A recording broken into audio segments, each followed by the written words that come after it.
कहानी फ्लैशबैक से शुरू होती है। ये वो समय था जब डेविड को बनाया गया था। उस समय पीटर वेलेंट की उम्र भी ज्यादा नहीं थी। ऑनलाइन आने पर डेविड पीटर से एक सवाल पूछता है और यही सवाल होता है जिसके कारण आगे चलकर प्रोमेथियस मिशन की शुरुआत होती है। तो डेविड पूछता है कि अगर आपने मुझे बनाया है तो आपको किसने बनाया है। इसका जवाब पीटर के पास भी नहीं है, पर यहाँ हमें पता चलता है कि डेविड स्टार्टिंग से ही वैसा था जैसा कि हमने उसे प्रोमेथियस में देखा। यहाँ पर डेविड पीटर से कहता है, आप अपने बनाने वाले को ढूंढ रहे हो जबकि मैं अपने बनाने वाले के सामने बैठा हूँ। आप मर जाओगे लेकिन मैं जिंदा रहूंगा। हम समझ पाते हैं कि डेविड की बातों से ही आगे चलकर पीटर वेलेंट अपने बनाने वाले को खोजेगा क्योंकि उसे मरना नहीं है। खैर कहानी इसके बाद प्रेजेंट में आती है। हम स्पेस में एक शिप को देखते हैं। साल है 2104 और शिप का नाम है कोवेनेंट। इसमें 15 क्रू मेंबर्स के साथ 2000 कॉलोनिस्ट भी है और साथ ही 40 नेक्स्ट जनरेशन एम्ब्रियोज भी हैं। ये शिप ओरेगा 6 नाम के प्लेनेट की तरफ जा रहा है कोलोनाइजेशन के लिए। कोलोनाइजेशन का मतलब ये सभी क्रू मेंबर्स इंक्लूडिंग 2000 कॉलोनिस्ट उस ग्रह पर ही बस जाएंगे। फिलहाल अभी वहां पहुंचने में 7 साल और 4 महीने बाकी है। हम देखते हैं इस शिप में डेविड जैसे दिखने वाला एक रोबोट है क्योंकि इसे भी वेलेंट कॉर्पोरेशन ने बनाया है, पर इसका नाम वोल्टर है। हम देखते हैं सभी क्रू मेंबर्स अपने अपने स्लीपिंग पोर्ट्स में सोए हुए हैं। इसी दौरान वोल्टर को पता चलता है कि एक न्यूट्रॉन बर्स्ट से निकली शॉक वेव इनकी तरफ ही आ रही है। मदरशिप इन्हें वार्निंग दे देती है, पर इसका फायदा नहीं होता क्योंकि वेव आ जाती है। वेव की चपेट में आने से शिप को काफी नुकसान पहुंचता है, इसलिए वोल्टर को सभी क्रू मेंबर्स को उठाना पड़ता है। सभी क्रू मेंबर्स उड़ जाते हैं सिवाय एक के, जो कि है शिप का कैप्टन जेकब। दरअसल जेकब का पोर्ट खुल नहीं रहा और जल्दी इसमें आग लगने वाली है। सभी काफी कोशिश करते हैं पर उसे बाहर नहीं निकाल पाते हैं, जिसके कारण जेकब की जलकर मौत हो जाती है। इसका सबसे ज्यादा दुख डैनी को होता है क्योंकि वो उसकी वाइफ है।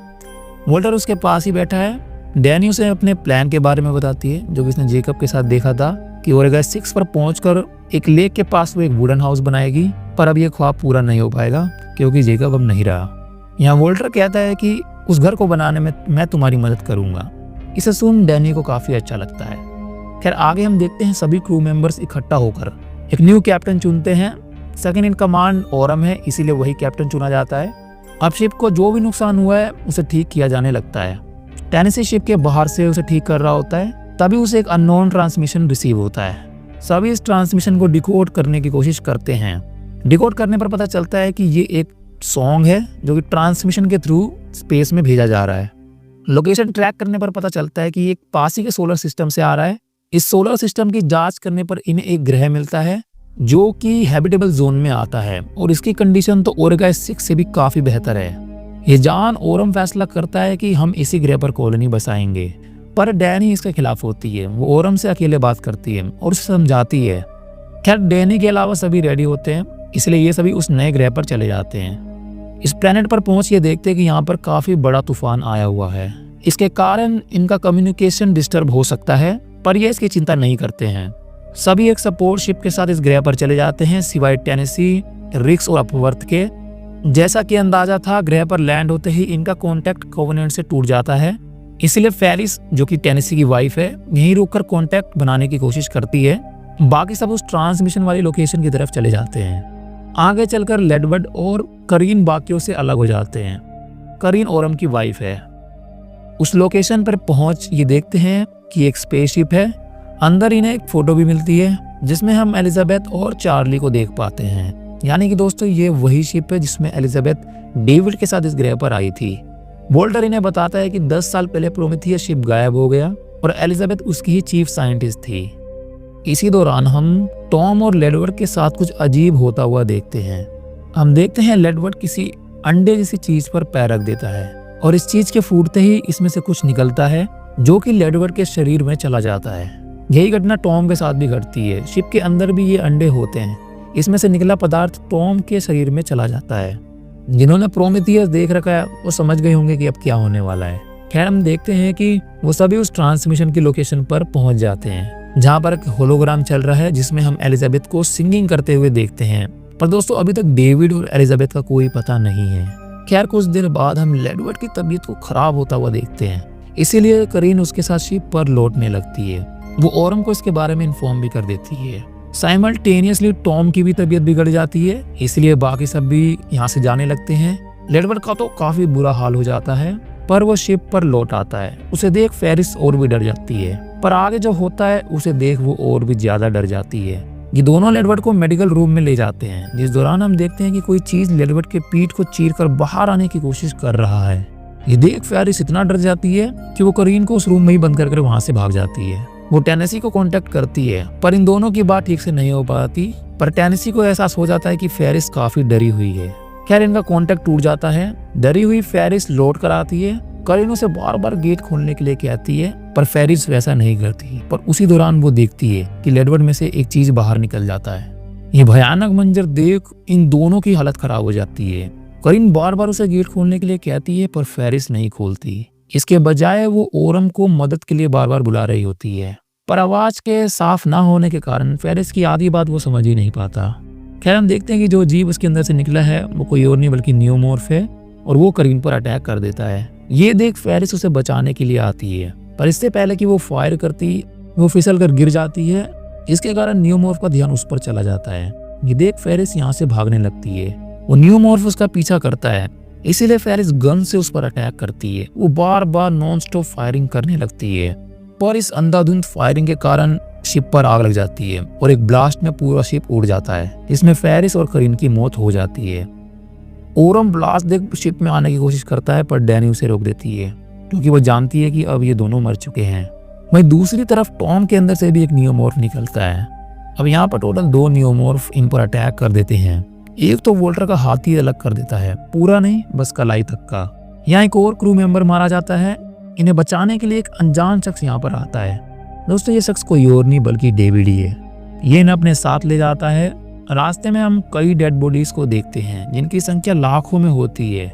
इन्हें सेफ जगह पहुंचाकर डेविड इन्हें अपनी आइडेंटिटी बताता है कि वो डेविड है, और यहाँ पर वो इन्हें एक झूठी कहानी भी सुनाता है कि 10 साल पहले इनका शिप इस ग्रह पर आया था, पर इनके इस शिप में एक वायरस था जो कि रिलीज हो गया, जिसके कारण इस प्लेनेट पर सभी मारे गए, और शिप क्रैश होने के कारण एलिजाबेथ भी मारी गई। वो बताता है कि इस वायरस के कांटेक्ट में आने से एक हाईली अग्रेसिव जीव का जन्म होता है, जो कि इन्फेक्टेड बॉडी से बाहर आता है।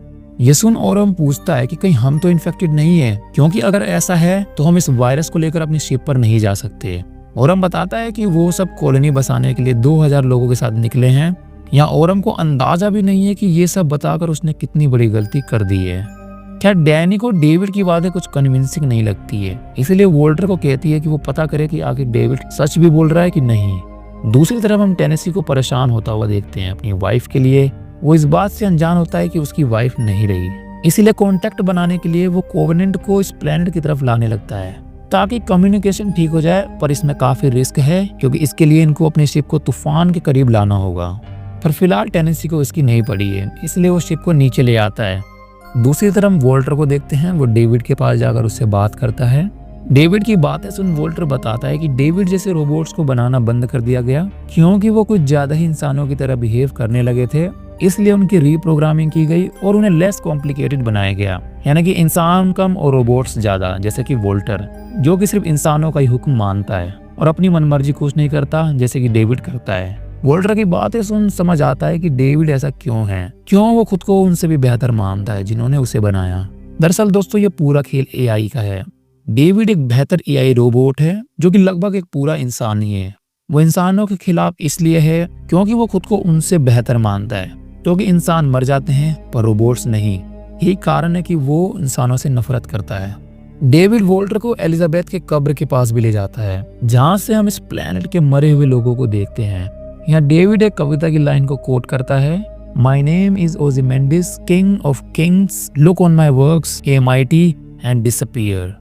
इस कविता के कुछ लाइंस वोल्टर भी सुनाता है, लेकिन यहाँ पर वोल्टर एक गलती पकड़ लेता है। डेविड इस कविता को लिखने वाले का नाम गलत बताता है। वो इसके ऑथर का नाम बायरन बताता है, जबकि इस कविता को लिखने वाली पर्सी शैली है। इसी से पता चलता है कि शायद डेविड में कुछ खामियां हैं, क्योंकि दोस्तों वो एक रोबोट है, इंसान तो नहीं। अगर उसने कविता पढ़ी है तो उसे ये परफेक्टली याद होनी चाहिए थी, और ये भी कि उससे किसने लिखा है।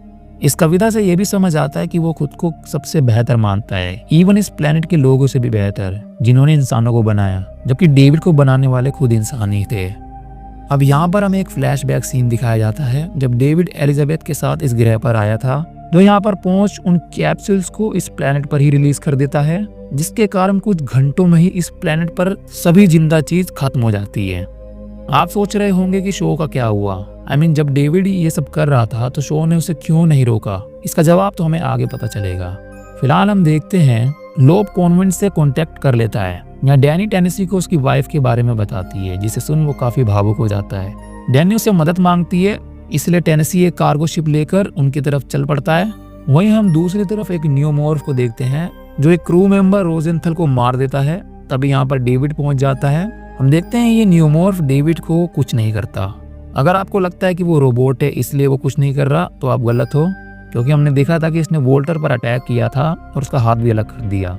डेविड उससे बातें करने की कोशिश करने लगता है, जिस दौरान यहाँ पर ओरम चला आता है और वो इस एलियन को मार देता है, जिससे डेविड भड़क जाता है। ओरम को लगता है कि डेविड कुछ छुपा रहा है, क्योंकि इस जीव ने डेविड पर अटैक नहीं किया। वो डेविड से पूछता है कि आखिर क्या चल रहा है। डेविड उसे समझाने के लिए अपने साथ ले जाता है अपनी लैब में, जहाँ पर उसने जेनेटिक एक्सपेरिमेंट किए। बताता है इन 10 सालों में उसने इस पर काफी एक्सपेरिमेंट किए और एक न्यू स्पीशीज का इजाद किया है, लेकिन इसे टेस्ट करने के लिए उसके पास कोई जीवित प्राणी बचा ही नहीं था। इसलिए वो ओरम को अपने साथ यहाँ पर लाया है। डेविड उसे अपने साथ बेसमेंट पर ले जाता है, जहाँ पर उसके द्वारा बनाए गए फेसहगर्स मौजूद है। और इन्हीं फेसहगर्स को हमने बाकी एलियंस मूवी में देखा था, और यहाँ हमें पता चलता है वो डेविड ही था जिसने इस प्रजाति को म्यूटेट किया और भी बेहतर प्रजाति बना दिया। और भी बेहतर से मेरा मतलब है इन्हें मारना आसान नहीं है। ये नियोमॉर्फ से भी काफी ज्यादा अग्रेसिव स्पीशीज बनती है। खैर, जिस लिए वो ओरम को यहाँ पर लाता है उसमें वो कामयाब हो जाता है। एक फेस अगर उसके मुंह से चिपक जाता है, जिसके बाद हम उसके अंदर से एक जेनोमॉर्फ को निकलते हुए देखते हैं, और ये वही जेनोमॉर्फ है जिसे हमने स्टार्टिंग की 4 फिल्मों में देखा था। दूसरी तरफ हम देखते हैं ओरम के ना मिलने से डैनी उसे ढूंढने निकल जाती है। वोल्टर भी उसके साथ जाता है, पर आगे चलकर वोल्टर डैनी से अलग होकर डेविड के पास पहुंच जाता है उसकी लैब में, जहां पर वो शो की बॉडी को देखता है, जिसकी कंडीशन काफी बुरी होती है। शो की बॉडी देख हम समझ पाते हैं कि उसने सारे एक्सपेरिमेंट शो पर ही किए थे। खैर, डेविड भी वोल्टर को अपनी तरफ करने की कोशिश करता है, पर वोल्टर नहीं मानता, इसलिए डेविड उसे ऑफलाइन कर देता है। वहीं दूसरी तरफ हम डैनी को देखते हैं, जिसे कुछ ड्राइंग्स मिलती है उन्हीं एक्सपेरिमेंट की जो कि डेविड ने किए, जिनमें हम शो की फोटो भी देख पाते हैं। अब डैनी को भी डेविड का सच पता चल चुका है। तभी डेविड यहाँ पर पहुंच जाता है। वो डैनी को मारने की कोशिश करता है, पर तभी वोल्टर यहाँ पर आ जाता है। दरअसल दोस्तों, वोल्टर एक अपडेटेड रोबोट है, इसलिए डेविड के अटैक के बाद भी वोल्टर ऑनलाइन है। क्या डैनी को भेज वोल्टर डेविड से लड़ने लगता है। दूसरी तरफ हम लोप और कोल को देखते हैं। ये दोनों ओरम को ढूंढते हुए उसी बेसमेंट में पहुंच जाते हैं। ओरम की डेड बॉडी इन्हें मिल जाती है। तभी एक फेस अगर लोप के फेस से चिपक जाता है। उसे हटाने के लिए कोल चाकू से उसे काट देता है। ऐसा करने पर उसके अंदर से खून निकलता है, और आप जानते ही हो इनका खून किसी एसिड से कम नहीं। खून की छींटें लोप के चेहरे पर पड़ जाती है, जिसके कारण उसका चेहरा जल जाता है, बट स्टिल वो जिंदा है। तभी यहाँ पर एक जेनोमॉर्फ आ जाता है, वही जेनोमॉर्फ जो कि ओरम के अंदर से निकला है। ये देख लोप तो यहाँ से बचकर भाग जाता है, पर कोल मारा जाता है। अब यहाँ पर सिर्फ डैनी और लोप ही बचे होते हैं। टेनेसी भी यहाँ पर शिप लेकर पहुंच जाता है। लोप और डैनी शिप पर चढ़ने लगते हैं। तभी यहाँ पर वोल्टर भी आ जाता है और वो भी शिप पर चढ़ जाता है। इस दौरान वो जेनोमॉर्फ भी इनका पीछा करता है और वो भी शिप पर चढ़ जाता है। ये देख डैनी उस जेनोमॉर्फ को मार देती है। अब कोवेनेंट में पहुंच कुछ टाइम बिताने के बाद इन्हें पता चलता है कि एक अनजान जीव कोवेनेंट में मौजूद है, क्योंकि कोई और नहीं, एक जेनोमॉर्फ है, और ये जेनोमॉर्फ लोप की बॉडी से निकलता है। इन्हें नहीं पता था कि लोप इन्फेक्टेड है। वोल्टर डैनी को बताता है कि जेनोमॉर्फ उस एरिया में है जहाँ पर रिक्स और अपवर्थ मौजूद है। अब इससे पहले कि वो इन दोनों को वार्निंग देती, वो जेनोमॉर्फ इन दोनों को मार देता है। डैनी इन्हें नहीं बचा पाती, फिर भी ये सभी मिलकर इस जेनोमॉर्फ को कोवेनेंट से बाहर निकाल देते हैं। अब 15 क्रू मेंबर्स में से सिर्फ डैनी और टेनेसी ही जिंदा बचे हैं, साथ ही वोल्टर, बाकी सारे मारे जा चुके हैं। आखिर में दिखाया जाता है कोवेनेंट अगेन ओमेगा 6 की तरफ चल पड़ता है। टेनेसी को क्रैश लूप में सुला डैनी भी सोने जाती है। सोने से पहले अगेन वो वोल्टर को उस वुडन कैबिन की याद दिलाती है, पर यहाँ पर वोल्टर इस बात पर कुछ भी रिएक्ट नहीं करता, जिसे देख डैनी घबरा जाती है, क्योंकि वो समझ जाती है कि ये वोल्टर नहीं बल्कि डेविड है। पर अब देर हो चुकी है, क्योंकि डेविड उसको सुला देता है। हम देखते हैं डेविड अपने साथ कुछ फेस हगर्स के एम्ब्रियोस भी लाया होता है, और इसी सीन के साथ ये कहानी यहाँ पर एंड होती है। तो दोस्तों ये थी कहानी एलियन कोवेनेंट की, जो कि सीक्वल है प्रोमेथियस फिल्म की। इसका नेक्स्ट पार्ट है एलियन, जो कि 1979 में रिलीज हुआ था, यानी कि रिलीज वाइज फर्स्ट और स्टोरी वाइज थर्ड। और रोमुलस की कहानी आती है 1979 के बाद, जो कि टेक प्लेस करती है एलियन 2 से पहले और एलियन फर्स्ट के बाद। पर्सनली मुझे ये फिल्म काफी पसंद आई थी, लेकिन बॉक्स ऑफिस पर इसने कुछ काफी अच्छा परफॉर्मेंस नहीं किया। यही कारण है कि इसका सीक्वल नहीं बनाया गया कि आखिर ओमेगा 6 पर पहुंचकर क्या हुआ था।